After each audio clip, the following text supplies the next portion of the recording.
Hi there and welcome to today's vlog. And I want us to think today about the difference between knowing about someone and knowing them personally. And I want to bring in to our thoughts the man John Wesley. Wesley was born over 300 years ago. His father Samuel was an Anglican priest, and John, after going to Oxford University, himself became an Anglican priest. And if you examined his lifestyle at that time, you'd say he was an utterly devoted man in terms of his service of God. He was a man who rose early to pray. He devoted himself to prayer. He spent around 3 hours every day studying the scriptures, the Bible, and other devotional books. He visited people in prison. So he was doing all he could to fulfill what he saw as serving God. He went to Georgia as someone to pastor the people there, as almost as a missionary, but he returned, I think, a couple of years later, and he felt then a real failure.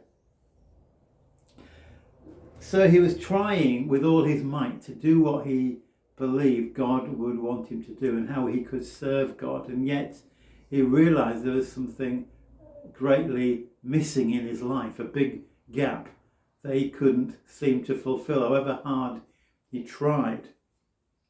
And I want to show you now a remarkable little book. It's just a tiny book, leather bound. The front borders dropped off.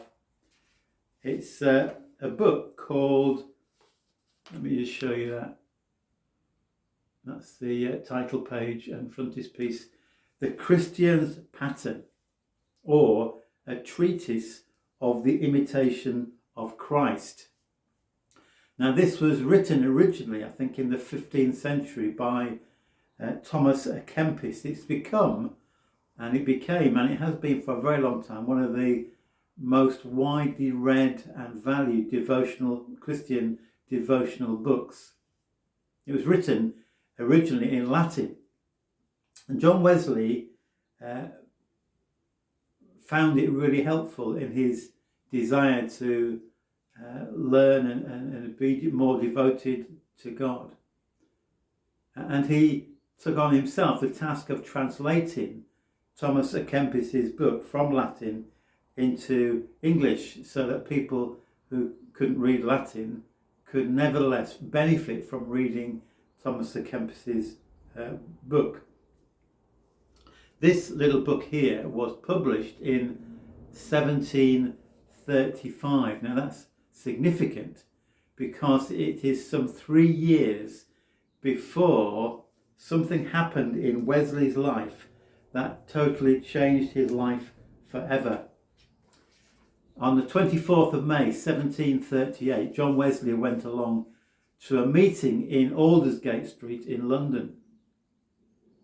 And as he was in that meeting and someone was reading from Luther's preface to the letter of Paul to the Romans, something happened in John Wesley's heart.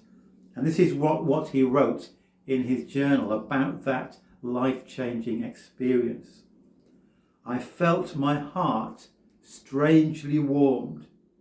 I felt I did trust in Christ, Christ alone for salvation. And an assurance was given me that he had taken away my sins, even mine, and saved me from the law of sin and death. It was then that the gospel Wesley had been preaching became real to himself. He stopped or he moved on from knowing about Christ to knowing him personally. From preaching about a gospel of salvation to experiencing his own salvation. He had been forgiven and set free. He came to see that Jesus died on the cross for him.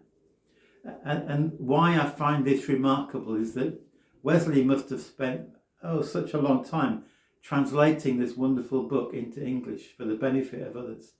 And he said himself that this is one of the stepping stones to his own faith journey, important. But it was before he actually came into a living knowledge of Christ.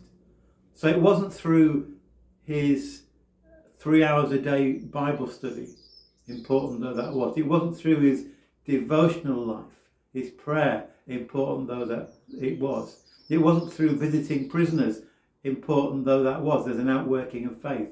It wasn't through devoting himself to translate this book for the benefit of others.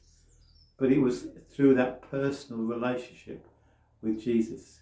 He came to believe and know himself. So we can know all about Jesus, but we need to know him personally. And we can do through faith. God bless you. Thank you so much for listening today.